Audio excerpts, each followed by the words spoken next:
Welcome everybody to another awakening conversation. Especially at the moment, we are in the global pandemic of the COVID-19 situation. So I've decided to do a series where I get experts and thought leaders to help us navigate this really difficult time in this global situation. So today I have Katherine Beaumont, who is a co-founder and CFO of Business Blueprint, they are a company that helps support the needs and stay up to date and to grow and expand with small to medium businesses. And they also have charity work. And Katherine has also had a previous career in naturopathy, holistic healing, and she's a herbalist as well. So I got Katherine on today because she is particularly good at navigating working full-time in her company and having two active young boys, one of which has been homeschooled for 1.5 years and the other one which is being COVID homeschooled currently. And so I have been, dealing with this little balance for the last probably 6 or 7 weeks now. And initially I felt like, I can manage this.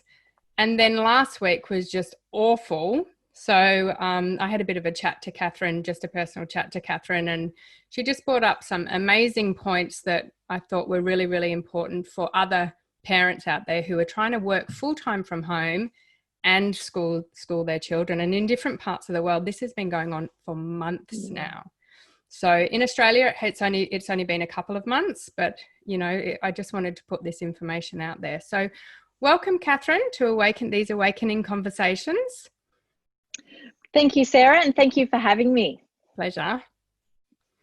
So how do you like when you first started schooling your first child, I won't use names, your first child 1.5 years ago, how did you kind of start the process of homeschooling and working out the whole curriculum and still working full-time in your really busy business and all the travel that you've had to do as well? Yeah, look, that's a great question, Sarah. And I think, like all parents out there and people in situations like we are, where you've got full-time work and whatever, it's the old sayings, give a busy person something to do and they'll get it done, right? Yeah. That's kind of the old adage. And for me, it was I was at a point where in hindsight, it's probably something I should have embraced earlier with my eldest son because he has thrived in that environment. However, I didn't think I could do it, right? And I think that's what COVID's kind of done now is it's thrown us all in the deep end. And literally, I was thrown in the deep end. I was at a desperation point where I needed to do something for my eldest son. I needed to also keep my sanity as well, and also to the sanity of the school too. So at that particular point, I did feel I was cornered, but I had support around me, support with people like yourself, Sarah. At the time, it was invaluable, and you were pregnant at the time as well, I believe.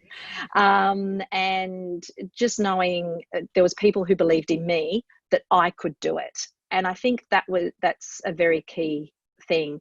And the other thing is to know, for me to realize I didn't necessarily have to have all the answers. I was going to have good days. I was going to have bad days. That's okay. I didn't have to get it right all the time. I just had to get it right most of the time. And for myself being such a high achiever, that was actually probably the most challenging thing I had to get my head around, was not necessarily educating my eldest son or even now educating, like the COVID educating we're doing, it was getting my head right to go, it's okay, do the best you can, and we'll get through this together, and knowing when to push forward and when to pull back. Yeah, I know what you mean with that whole, I'm a bit of a high achiever as well. And that very first week, the boys were at home because I pulled the boys out when I just felt like it was the right time at the end of last term. And, we were given the kind of school calendars and kind of the timetables and a bit of work in there. And I was like sticking to it religiously. So if they'd finished their work, if break time wasn't till this, then I'd try and find other activities to do. And it kind of worked for a little bit because the boys were constantly occupied. I think they were loving my full-time attention, but Yeah, it was definitely. so full on. And I messaged one of the, the teachers were checking in to see how we were going. And I was kind of telling her, they've done this and then I've given them some extra. And she just went, you are putting way too much pressure on yourself. Mm-hmm. And I was like, oh, okay. So I just kind of pulled back and I realized that it, when they're at school for such a long period, they're not working all the time in that. And especially when, I don't know if it was you that I was talking to or someone else after I spoke to you last weekend, but it's kind of like they're in this class and they will have mini breaks. Like Dane, Yeah. one of mine has mini breaks, and he would definitely be stopping and gets distracted easily. So he'd stop and chat, and because his focus is only quite small, Mm-hmm. and then they're his like mini breaks. And it was Yep. you that when I was talking to, and you were saying, just get him to break, whereas my other one, he will just work and work and work and work. And whereas this one is like, he needs a mini break. So he runs downstairs and gets some water, or Right. goes for a run around the house and then comes back up. And I've definitely found that that's helped him instead of pushing him to keep going. Yeah. And that's just really important. You've really hit the nail on the head there. It's understanding your children, and it's also understanding yourself. And I think that's really important. The first thing is understanding yourself and your own capacity. What is it I'm capable of? And, like our kids, we have good days and bad days as well. So it's knowing when to push ourselves and when to pull ourselves back as well. And with the breaks, it's knowing, yourself, as it's like there's some days where you're in the flow and you just work solid. There's other days your brain just doesn't click in the gear. Well, I know mine certainly doesn't some days. And I'm up and down like a little jack in the box. And it's interesting, because if you actually think about that logically, it's the brain just actually analyzing and coping or dealing with sometimes with new ideas. So exactly what you said with one of your children is, it's like, get him to have breaks, get him to go downstairs and get water. But also too, what I've found is sometimes also to give them a task where they're being helpful. So they're not only getting themselves water, but they're getting a glass of water for you, or a glass of water for someone else in the family as well. Another good one is we've got them running up to the letterbox to go and get the mail and bring it back. On garbage day, it's bringing the garbage bin back down, but not just for our place, but for the neighbours as well. Oh, cool. So they're contributing. So the breaks actually are purposeful. That's a great idea. Yeah, and it really makes a difference. And as the irony of all of this is, it's like the boys have actually developed bonds with our neighbours who we didn't even know before, and we've lived in this house for the last 9 years. Wow. So it's been a really cool way to actually integrate within our local community. So that's just a offshoot.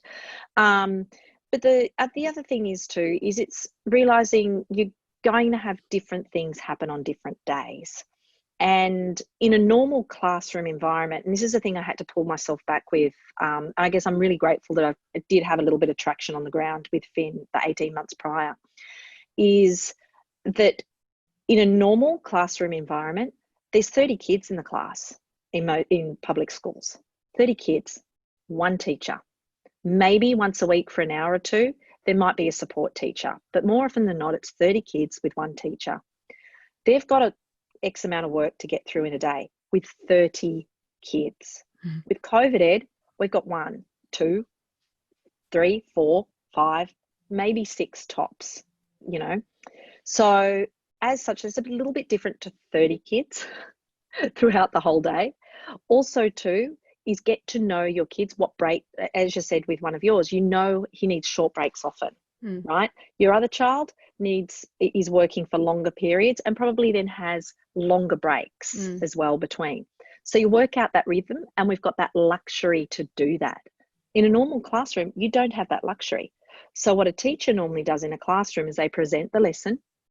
Then they get up off the floor, they move, they relocate. So they're actually moving around, and then they settle back down at their desks, take out all their pens and pencils and everything else, and then do their lesson.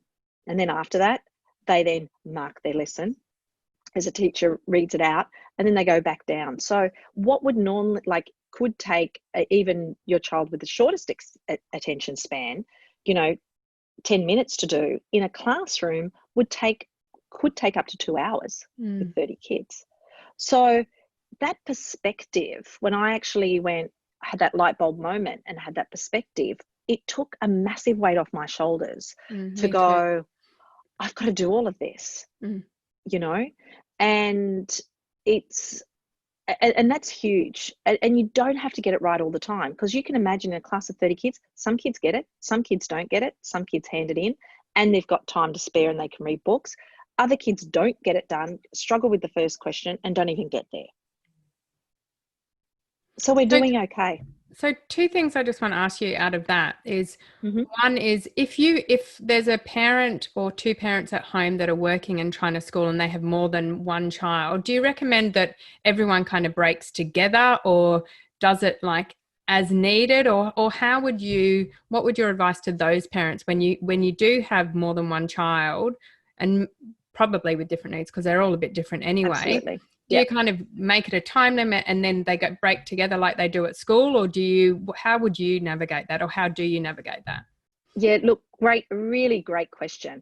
And I love how you phrased it, advice, as well, because remember, advice is just based on my experience. Yes. So it's not necessarily what I do is going to be what works for everyone else. And Sarah, you've heard me say this expression, no one knows what goes on behind closed doors. Exactly.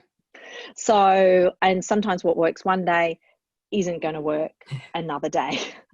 You know, and we're all different. Not only do our kids have different ups and downs in their days, so do we. So based on my experience, is what I've found, what works is in a classroom, you can do it one of two ways. If for what works for what you need to do with work and your kids is structuring it to all having the same breaks, that's what works for you. Right. And the interesting thing is, for my sister, that actually works. Though saying that, she's also got two girls who are very quiet, like beautiful, that you're perfect children, right? I have two insane boys. So I can't compare, because comparison kills. I've just got to acknowledge mine are different. And also too, my sister's more calm than what I am. So that's a big difference too. So what works for my sister doesn't necessarily work for me. It might if my boys are really tired, but on a normal day it doesn't. So I need to, it's for my two, I need to sort of treat them a little bit individually. Also too, their learning styles are very, very different as well, which I'm sure everyone's actually observed pretty quickly. What she is spending this close proximity with their kids is their learning styles are different. So what I do is it's not actually for us. It's not even the same day to day. It's very different. Some days my eldest, he will be up and down all the time. And I've got to roll with that, but I've also got to make it proactive and call him back. If he is doing that, what I do is I then start to set timers. Right. So he responds very well with that. So my auntie, who's an ex early primary school teacher, she was talking about this with my boys the other day. She's like, get them timers, especially my younger of the boys, because they also start to learn the concept of time. And it's like that one doesn't stop talking even, you know, and so it can be very disruptive for my other one. But it's like, you know, imagine if he could learn to not talk for 15 minutes. I'm like, the most he can do is 30 seconds. And she's like, that's fine. Give him a minute first. Exactly. But set the timer. And I thought that was an awesome idea. So thanks for bringing that up as well. Yeah. And setting the timer too gives them control. Right. So, because what you're wanting to do is you're wanting to empower like our children to be in control of their learning and their learning environment, so they can do that when they hit the workforce when they're older. Right. So I look at it as not just getting through COVID or not just getting through schooling. I'm looking at setting up as my children to be men in society.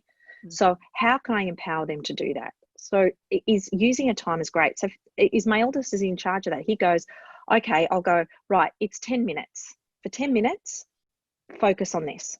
When the timer goes up, you've got 2 minutes to go and do what you like. So it's not necessarily do what you like. It's either hit a ball or he goes and gets water for everybody. I also too, my office at home, I also have is my financial concierge, works alongside me in my office as well. So it's actually not just at working from home, it's working with a team too. So what we've actually got my eldest doing is getting coffee for us, you know. So it's those sort of things. Whereas my youngest, doing the COVID, he doesn't necessarily need a timer. He knows I get this task done and then I have a break. Mm-hmm. I get this task done and then I have a break. And for him, his break is actually going out and jumping on the trampoline. That works better for him. So unfortunately, I'd love to go, here's the answer. It's not necessarily here's the answer, but here's a smorgasbord and some possibilities that you can think of that work best with your family. And it's working out also too, I think we spoke about this, is what routine works best or what rituals work best. And I'll give you an example of this because this actually just really hit me just before I got on with you, setting the boys up while we were on this conversation. Is for Callan, his ritual with COVID now is of a morning. So at 7 or 7:30, he will actually go in and check his emails from his teacher. So he'll check on his Google Classroom what he has to achieve during the day. And then he actually writes down in a little book what subjects he's going to do first. Wow. Just for the audience, how old is Callan? 9. That's like, how amazing is that 4. independent learning and what that's already teaching him, instead of the parent coming in and going, these are the things you have to do, because then you have all the parent-child fights of like, you're making me do this. Yep. And so that just takes away all of that sort of stuff and gets them to, wow, that's amazing. Yep. So it gives him self-accountability. I'll get to my eldest in a minute because his is a little bit different. Yeah. But with Callan, with my youngest is he checks in. He knows this is his ritual. He knows he has his breakfast. He goes up and gets dressed, and then he comes in to get his hair done. But while he's waiting to get his hair done, because he's got long hair, that's his 15 to 20 minutes of reading that he has to do for school. Yeah. So he actually sits on my bed doing his reading, right? Then I'll do his hair. Then while I finish getting dressed, that's when he checks his emails and works out. He writes down in his little book what subjects he's going to do first, what order he's going to do it in, and he's got his day organised. Then we go for a walk. I need a coffee. So we go down for a walk. We have a chat. That also uses up all these words. It also too gets him out of having a chat because he's my little chatterbox. So I've also had to think a little bit laterally on how do I get his little chattiness out so then he can concentrate, because if I don't do that, then he'll be chatting all day. So, and I need quiet at certain periods of the day. So we go for a half-hour walk but the excuse is I get my coffee and then we come back and then he gets stuck into his work. Now, what's interesting is also too, so do you take your elder one with you on that walk, or is that just you and Callan? No, I'll get to you to Finn's rituals in a minute. Yeah. That's just Callan's. So it's different rituals for different ones. Yeah. And depending on their age, depends on how involved or not involved you are in their rituals as well, if that makes sense. Yeah. So with Callan as well, so this is a 9-year-old, he then comes back. Now he's learned, because also too, I'm encouraging them to make mistakes. I'm encouraging them to botch it up, right? Because from that, if they make the mistakes, they will learn from them. So I'll give you a classic example. Last week, Callan didn't schedule his work the best way possible. Now, I could have been on him with that. I kind of saw it wasn't going to work. And as a result, he didn't get his work in on time. He didn't get it done. Now, I could have got involved in that. I chose to step back. Because also too, I'm very aware as it's like, he's not going to be the only kid not handling his work, right? So, and this is his learning experience. He was devastated. Though rather than buying into it, I said, what are some things we can do? How can we do it different? So from that, and I think I explained that, we spoke about this on the weekend, from that experience, he's now then setting up his days to do his computer work first, then his book work, and then the fun stuff. So he then knows if the fun stuff he doesn't get done in time, it doesn't matter because that's not the stuff he has to hand in. I could have spent hours trying to work out him, or even trying to work out which was the best way to do it for him. Which was the best way to do it for him, nagging at him to get it done. Yeah. He builds resentment towards me. I get resentful towards him. We end up in this vicious cycle, and it doesn't help anybody. So this way, he's actually failed forward. He's made a mistake. He's worked out how to solve it, and he's solved it. Just stay there for a sec. Look at that's interesting that you said that. I haven't actually read this book yet, but someone gave it to me the other day. Oh, I love John Maxwell.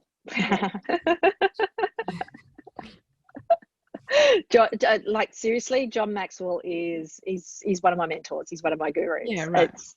He's absolutely so on the ball. But that's a little side.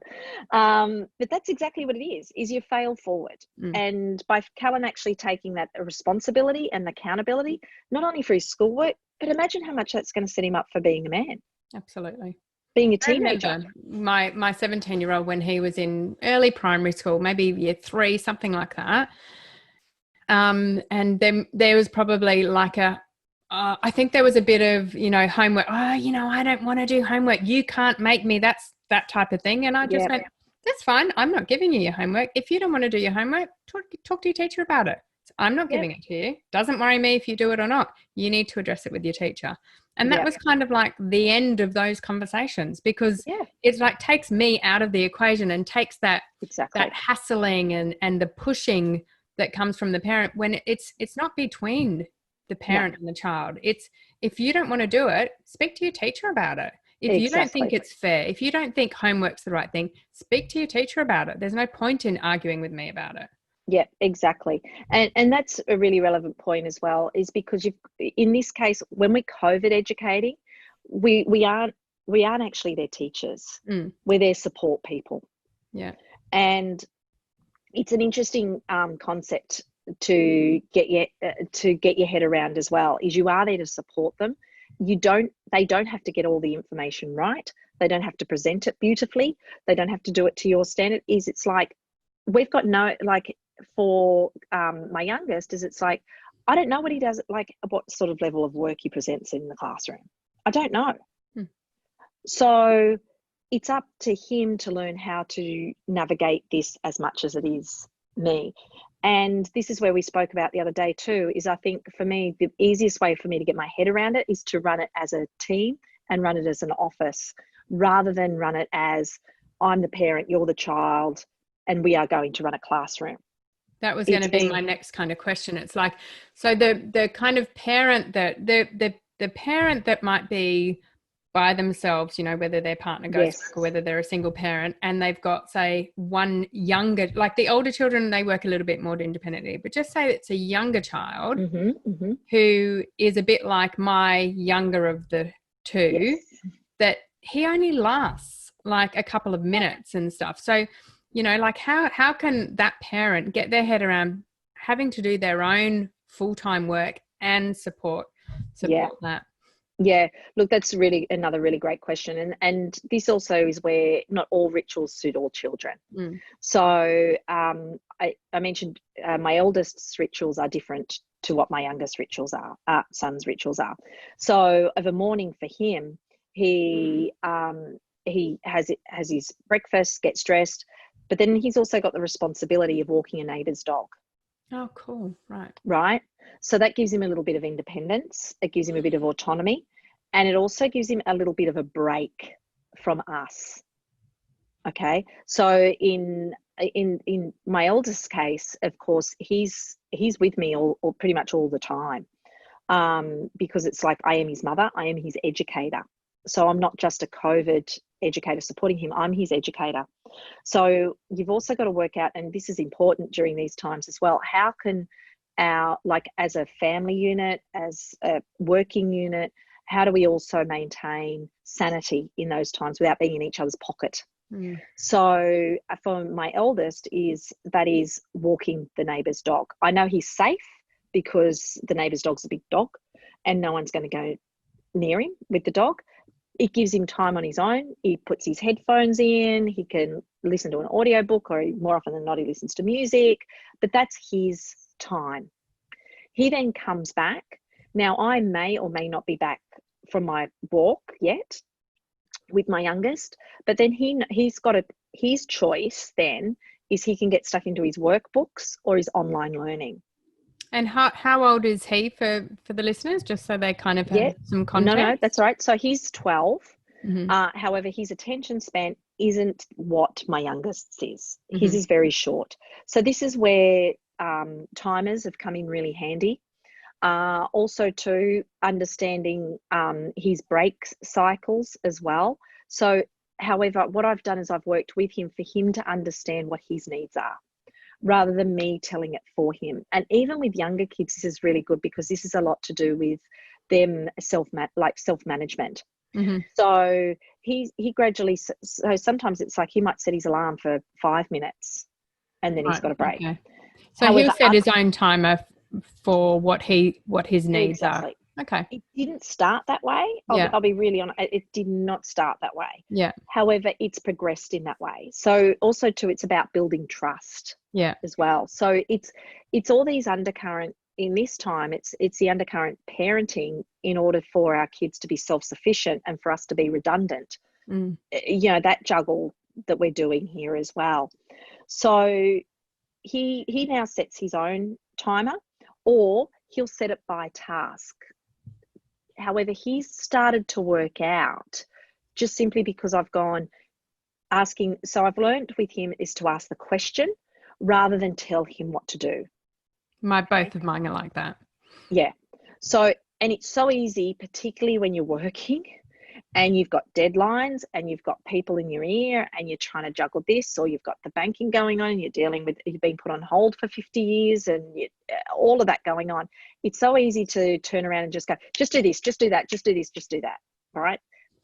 That's the easy path. The harder path gives you actually the ease long term. Right. So especially with kids that, are, let's say, control away motivated. Yes. So, like the ones that are quite happy with being told what to do and they do it, it's fine. But the ones that aren't, it's like it just sets up a massive argument or problem, or they'll do the opposite anyway. So I find with my boys, they're both like that. So I ask them what they think. Exactly. And they come up with the solution. Exactly. And if they're younger, it's only giving them 2 choices. Yes. So it's, you don't ever ask a sort of open-ended question, because that can very much backfire. Yeah. So for example, it might be a case of, do you need a break now or in 5 minutes? Right. So you're identifying, and also too, the other thing I do with the boys is I notice where they're at. So they and this has been particularly advantageous for my eldest, is going, you seem a bit frustrated with what you're doing right now. Do you need a break now, or do you want to wait until after you're finished? So you don't wait till he's frustrated and going, I've finished, I can't do it, but you notice before the escalation of that. Yeah. And you kind of interrupted it just a bit. Exactly. Yeah. Now, I don't necessarily pin it all the time, but probably about 70% of the time, I'll get it before it escalates. But we all know the warning signs. Yeah. It's sort of like things will go, or whatever it is, it's a tapping of the, like that, like we've all got them. So it's identifying, you seem really frustrated with that right now. Do you need a break? Or do you need to come back in 5 minutes? Or is there something I can help you with? So that way they're not cornered, because particularly for these kids, it's like if you go, oh, you need to do this or you need to do that, they put they feel like, I call it the corner syndrome. They kind of feel cornered, like you're backing me into a corner. You're telling me what to do. You're telling me that you've got no idea what's going on. So if you just go, you appear to be frustrated. Do you need a break now or in 5 minutes, or how can I help you? It's I call it diffusing the bomb. And they usually know, if they take a deep breath, what they need right then and there, better than what you do. And both of them, but particularly my eldest, has shocked me at times. He's turned around and said, I'm not frustrated. He said, I'm angry, and I go, well, what do you mean you're angry? He said, I'm really angry because I was able to do this yesterday and I can't do it today. Perfect. How good's that? Yeah. I wouldn't have because you asked that. the question, right? I asked the question. And because you have been, so he's now used to actually checking in with himself and going, actually, how do I feel right now? Exactly. So the quality of the question will determine the quality of the outcome. Yeah. So, and that's a really powerful thing. So he's now, and what I've started to notice with him now further down the track is he's starting to pull himself up. Now, does he do that all the time? He's probably does it about 40% of the time. Now, as you'll see him and he'll go, and you'll go, I'm just going to get the mail. Yeah, cool. Right? Or he'll go, interrupt himself. Or he'll go, who needs a coffee? Right? However, what I've had to learn here as well is, because it's a two-way learning street, what I've had to learn as well is not go, no, you're doing your work, or you're interrupting, or don't need a coffee, as it's kind of like, hey, yep, you need to go and get a coffee. Go have it. You're having a break right now? Yes, I am. So it's reiterating what he's doing and allow him in that space in order for him to be responsible for himself. Yeah. And I think that's a big thing as well, because I tend to be a little bit of a control freak. So it's allowing him to have that control over himself, over his emotions, about what he needs and what he doesn't need. Now, do I get it right all the time? Certainly not.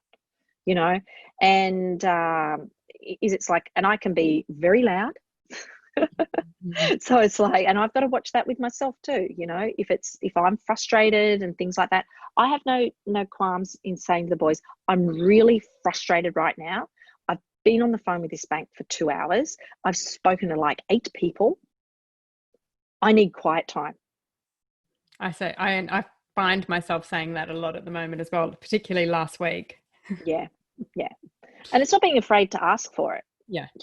And making them see where you're at, or even validating, because they can feel if you're frustrated, but actually verbalizing it so they go, oh, how I feel about how you're feeling and what you're saying is actually, yes, that is the same thing. So I can start to trust my own feelings about other people and where other people are at as well. I think that's an awesome skill to develop too. Exactly. And then they're not taking on board as well as I'm frustrated with them. Yes. They're realizing, because kids tend to take on, they tend to feel that because they're so egocentric, they take on the world as, oh, they're angry at me, or they're frustrated at me, or whatever. And that's a normal part of child development. Totally. And I think if you don't validate it, they automatically think it's them anyway. Exactly. They assume it's them. Yeah. They assume it's them. So it's actually then going, I am angry at this, or I'm frustrated today because of. Now, you don't have to go in depth as to what it is. Yeah. It can just be, there's a situation at work which I'm dealing with, which has me very frustrated. I don't want to take it out on you right now. So I need quiet time. So there's that understanding of, my mum's not upset with me, but she's upset. She gets upset like me. That's okay. It's okay I get upset, but it's also not okay I take it out on her. So see how that, it's all that sort of stuff. Yeah, going on as well, which is really cool. But it's also, it forces me to be a better person, because I have to step up and go, oh, what is actually going on for me right now as well. And actually, it's interesting, there's another thing, we've got another saying at the moment. Does that concern you? I don't know if anyone's... I've got that one in my house too. Right. I don't know if anyone's had this problem. Oh, yes. Where people stick their noses into other things, particularly if they're trying to procrastinate and not do their work. Yes. Yes. Okay. My eldest is very big on that. Yeah, my youngest. Yes. So if there's something going on, it's like he wants to be involved, because that's, first of all, it's that'll distract him, and it's like, that's the excuse for why it's not done. So we've got a big thing is going, does that concern you right now? But that's also used blanketly across the board. So even if it's something that involves him and not the other one, I will say to the other one, does that concern you right now? Oh, absolutely. So making sure that is It does happen both ways. It Yeah. just happens more one way than the other. Oh yeah. Absolutely. Oh yeah. But there'll be one. There'll be one in who's always in, and it's just a thing. Does it concern you right now? And but also too, what I'm very mindful of as well is sometimes I'll go, this doesn't concern you, but I would like your opinion on something else later on. Okay. Yeah. So it's validating. It's not saying I don't want to hear you any of the time. It's just that this doesn't concern you, and this isn't the right time. Yeah. Okay, that's a great one. Yeah. Or something that is there involving, say, look, this doesn't concern you, but I have got something that does concern you that I do want to talk to you about, but now's not the time. Yeah. And what I have to do with my eldest, I have to say, would 3 o'clock work for you? And he'll set his alarm for 3 o'clock. So, and then at 3 o'clock, he'll go, right, so what was that thing you wanted to discuss with me? So I've learned I have to write it down. Schedule them in.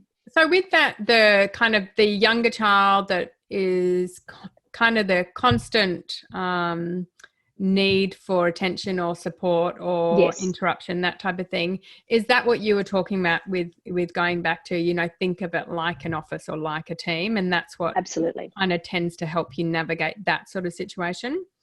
Yeah. And I think, well, for me, what I find is it helps de-emotionalize it. It removes it removes the emotion. In an office, there's going to be drama, right?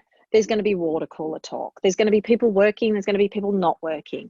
So essentially, I'm managing a team. Albeit it's a little people team, but I'm managing a team.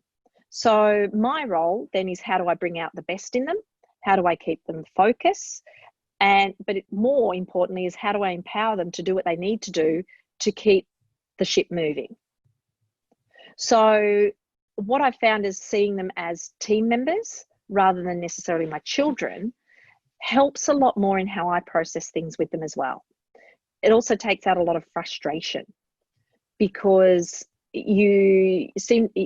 know myself, I'm more tolerant of my team members than what I necessarily are of my children at times, simply because it's the expectations that I put on, and they're the expectations that I put on them, not that they necessarily put on themselves.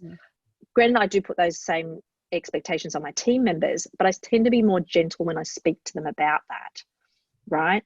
So, but that's more my things as well. So if I notice, that's fairly, I think would be fairly common, like, because we've also got all the kind of parent-child triggers that happen as well. Absolutely. They're our children for a reason. And with our team members, we're not, sometimes you'll get people that might trigger you, but they're not necessarily the emotional triggers that you get from your own children. So I can imagine that, which I did actually play with this week. It's like, if there's a team, and not that I get much done at all, but like just changing that perception. And, like one of mine is, works fairly consistently, doesn't need too much support. The other one needs constant, and I expect that. So if I start just expecting that, it just takes away all the, oh, hang on, sorry about that. I forgot to turn my phone off. Oh, I can't hear it. Let me just turn it off now.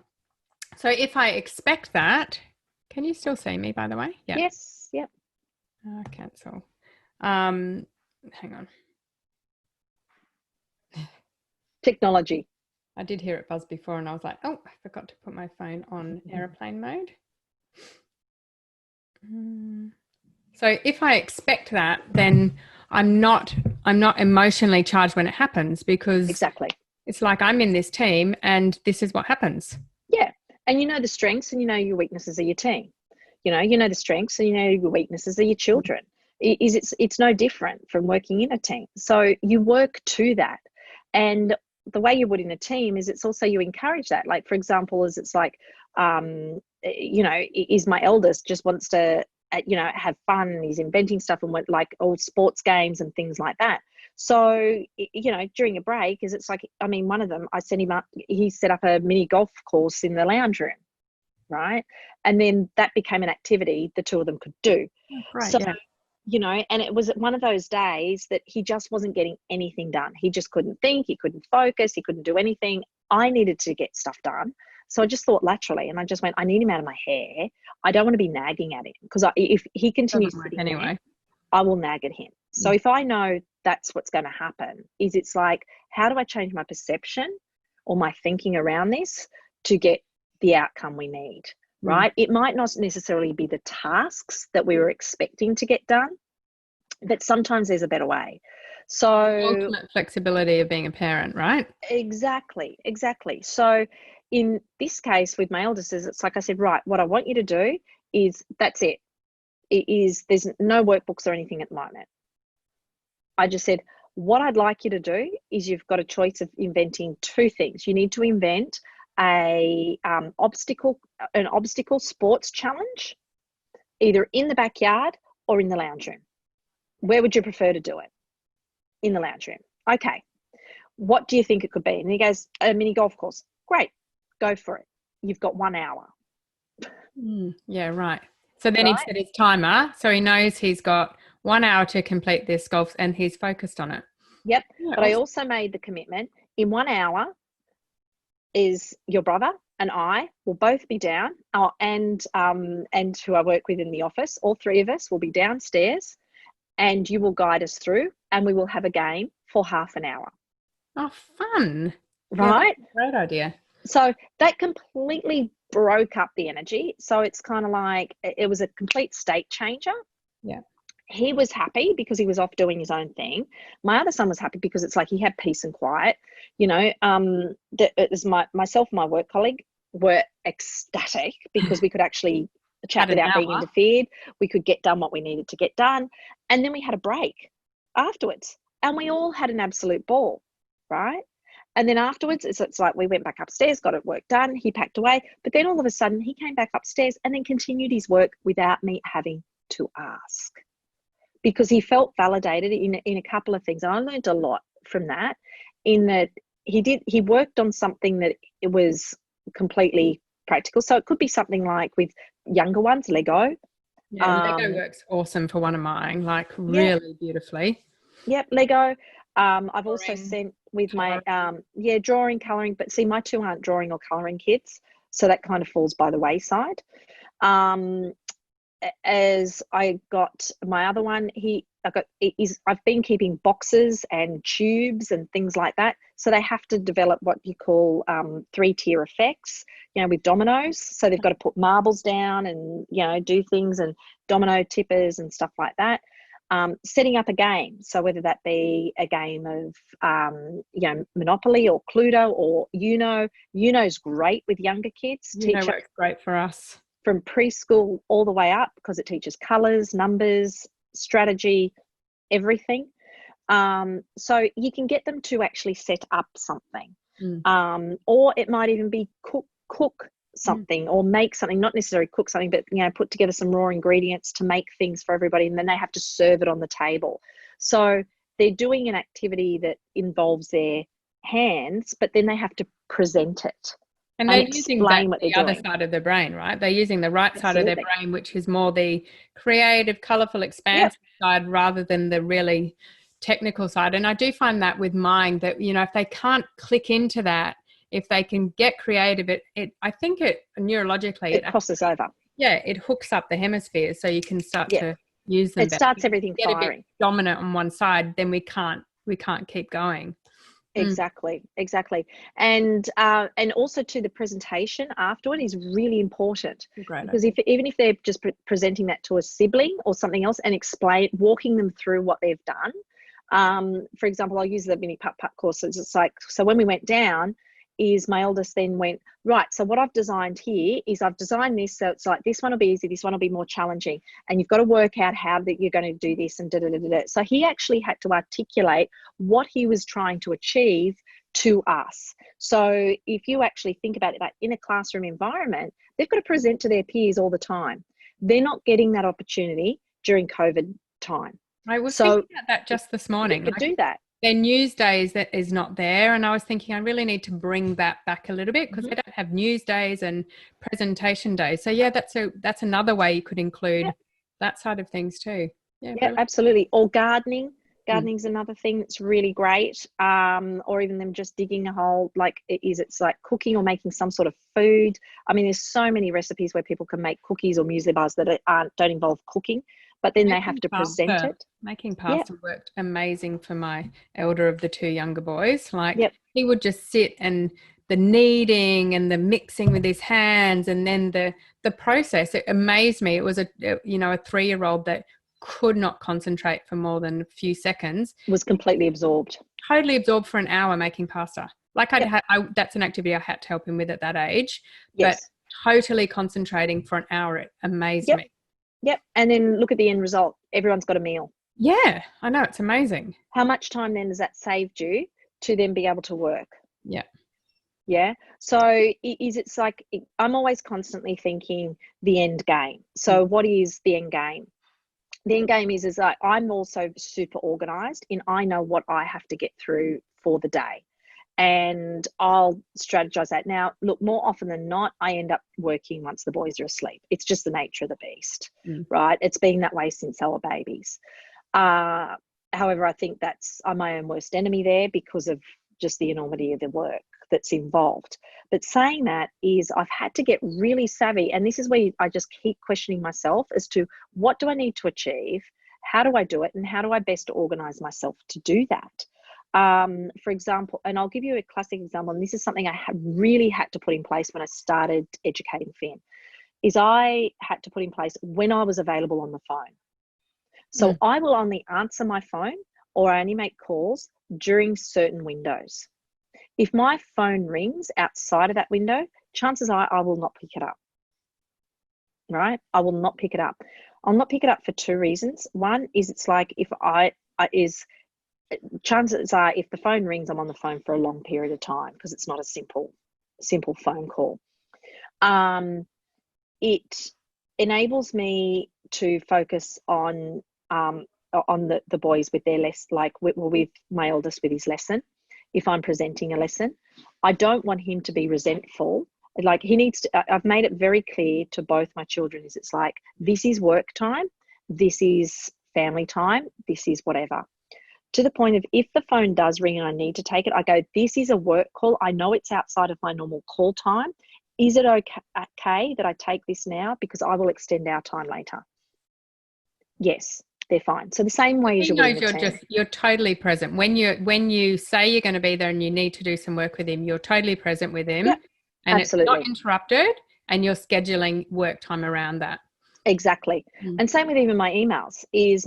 I know I've got a certain time period to get through them, to get them done, to get them happening. I'm also kind on myself. I usually set more work to do than I could possibly do. So I've learned to go, if I get through 75% of my work, I've done a good job. So you don't actually expect necessarily that you're going to get 100% of it done.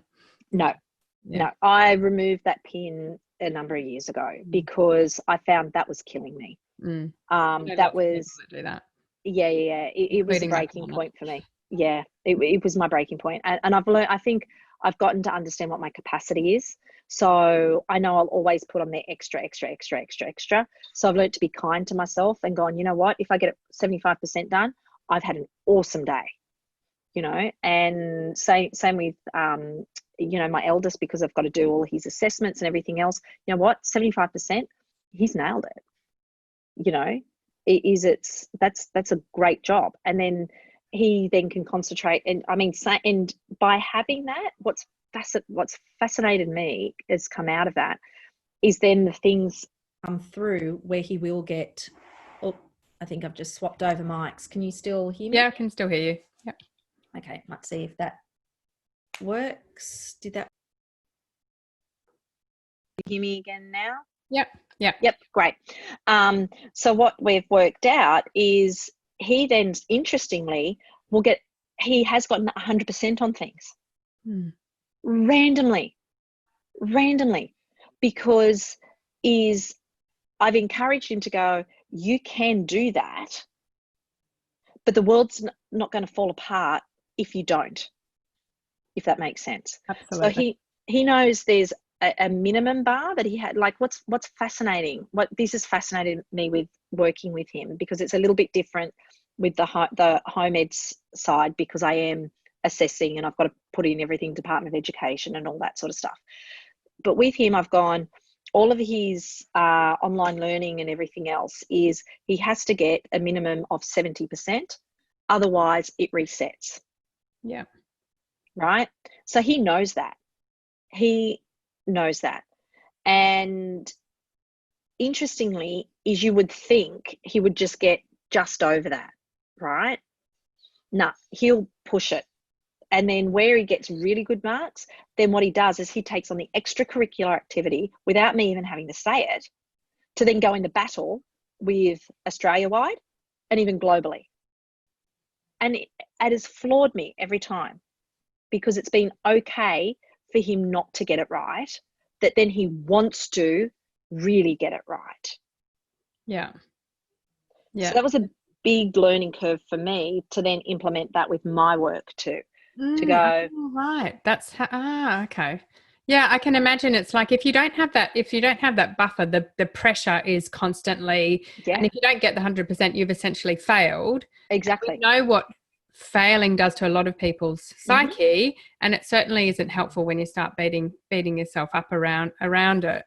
But so if you give yourself that buffer, 75 to 100%, you know you have to do a lot less than what you were doing to actually fail, and you can actually celebrate the little successes.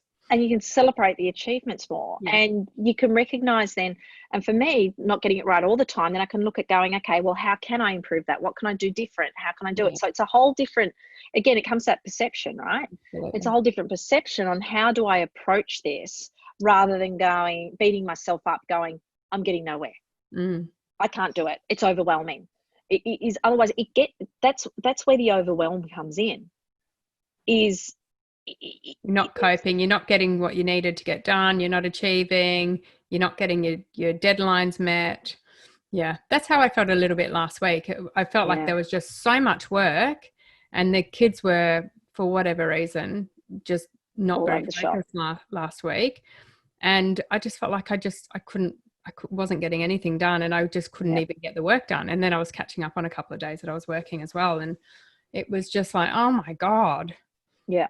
And this is where we had a chat about it too, is it's like, you've got to do what's right by you and your family. Yeah. You know, is for some people, I mean, for me, it was the flip with Finn when I started home education with him, right? It had such a stigma attached to it, which took me so long. But not all things suit all people or all families. Or all the time. All the time. Yeah. Right? So in COVID times, you've got to do what's right for you and your family. And that's the most important thing. So for some of us, it is getting our kids back to school more often. Because that's the only way we can have sanity. They can have sanity, we can have sanity, and get done what we need to get done. And that's okay. That is absolutely okay. And I think anybody who's working right now, that I'm so grateful, that is an option here in Australia. Yeah. Oh, totally. Right. Yeah. It's an option here in Australia. You know, I have heard some parents are having some really negative judgments around that. Even someone who was heard through someone else, single mother, two kids, working at Woolworths, and so we're sending her kids to school when she was working, but the school was refusing to take the kids because she was considered not essential working. And I'm like, of course she's essential worker. Absolutely. Because she's got to provide for her 2 kids, and she's working for something that's open for essential workers. So, I mean, the supermarket just wrote her a letter for the school to take them. But I was like, that's not very fair. Imagine that poor woman trying to cope with working and providing for her kids, and then the school being not so friendly about it. Yeah, and I think that's, you know, you've really nailed it there. It's where no one's in any position to judge. Absolutely. No one. And every situation is so different, you know. And I think absolutely, in this time, the other thing that, and it's not only related to this, I think it's related to people's boundaries and where people are at with re-socializing and social distancing. It's actually respecting where other people are at. Exactly. And there's no right and wrong. There just isn't. And, so for example, my mum has been, very strict, and my auntie have been very strict with their own personal social distancing. And they found it really hard with missing the younger grandkids and all that kind of stuff. And I've just said to her, whenever you're ready, I'm totally respecting when you're ready. I know you want to see them. When you're ready, they'll be there, and yes, and they both feel guilty because they're like, we could be helping you, and I could be helping with the homeschooling. And I'm like, don't worry about it. When you're ready. And this, I see stuff about people judging, whether people go out and whether they exercise and whether they do this or that. And it's just like, I think as long as people are being respectful of other people.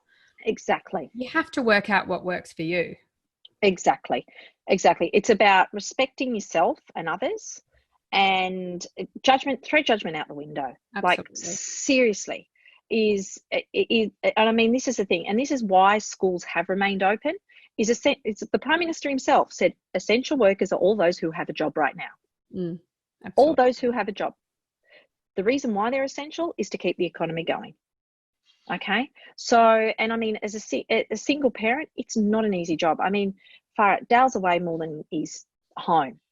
And so it's been challenging. I get to a certain point, the challenges involved with single parenting, right? Oh, totally. I get that. I have so much respect. And out of anybody else in this, they're the ones that need support, right? Need as much support as what our elderly do.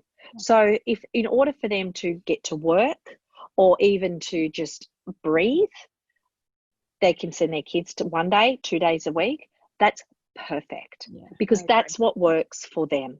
Exactly.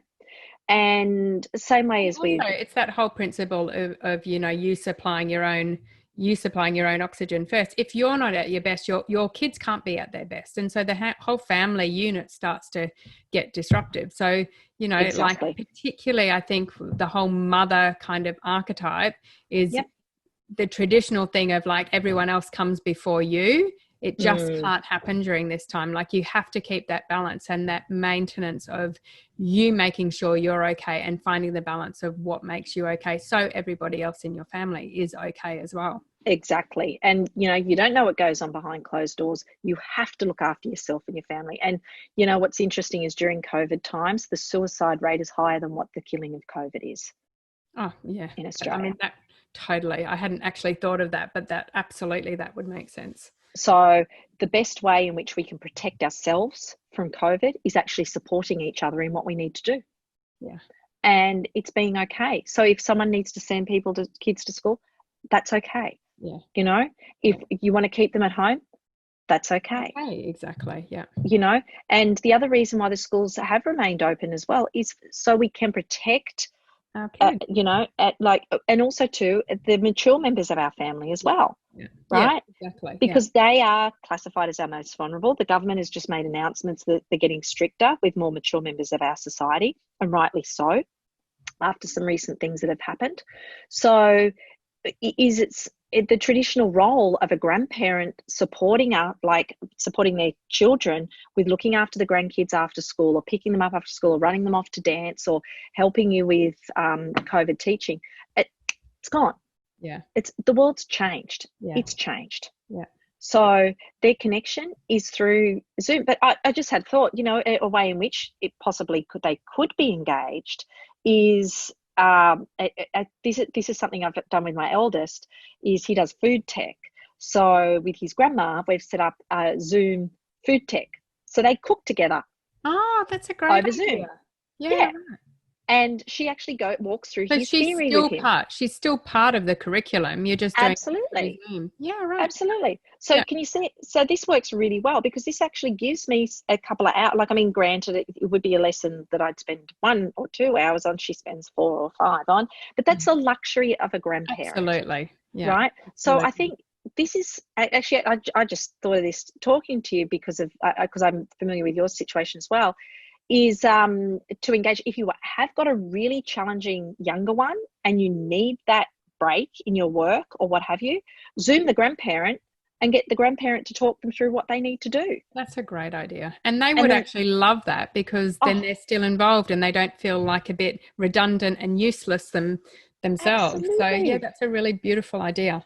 Absolutely. And then they could say, okay, it looks like you need a break, little Jimmy, go off and go to the toilet, and I'm going to get myself a cup of tea, and I'll see you back here in 5 minutes. Yeah. And then they're like, are you there? Are you there? Like it's you can do that. And it's what's the other one?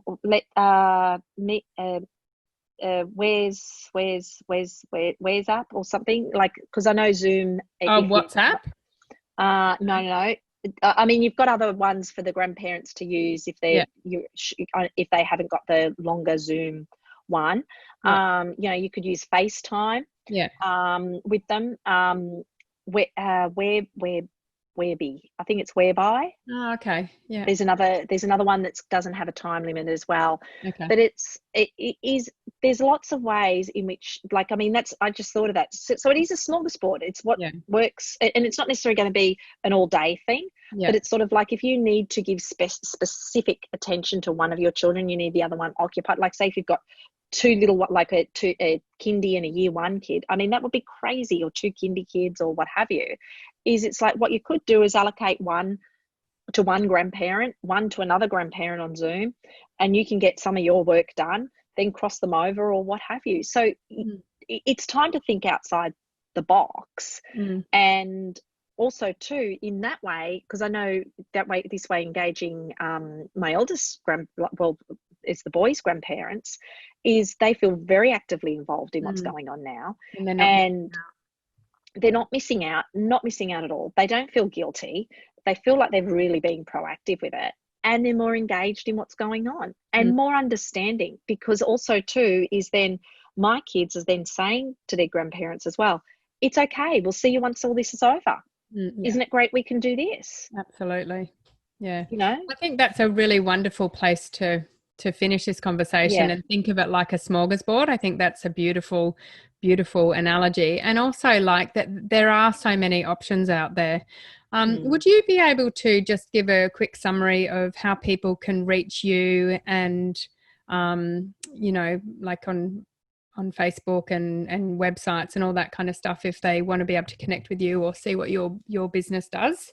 Yeah, sure. Just Google Business Blueprint. And Business Blueprint, the team will be able to put you in touch with me there. Also too, I'd use Facebook Messenger rather than Facebook itself. So just look for Katherine Beaumont. But if you get in touch with Business Blueprint, the team will be able to put you in touch with me there. Great. Well, I'll put all your details on the show notes as well. Thank you so much for your chat today. It's been wonderful talking to you. I love a good chat with you. And I just think that those ideas are just going to be so helpful for parents just navigating the schooling and work and everything. So it's been really wonderful. Thank you, Katherine. Oh, look, my pleasure. It's always, I love talking to you. You know that. Just can't wait for us to actually have a proper coffee in a cafe again soon. Exactly. And I think that the biggest takeaway, I mean, the biggest thing I've learned is I don't always get it right, but I kind of throw myself in there and I don't take myself too seriously. Yeah. Have a good laugh. Because if you're crying now, if it's going to be a good dinner party later on and you're going to be laughing at it or bringing it up at their 21st, why not laugh now? Exactly. Thank you, Katherine. All right. Thanks, Sara.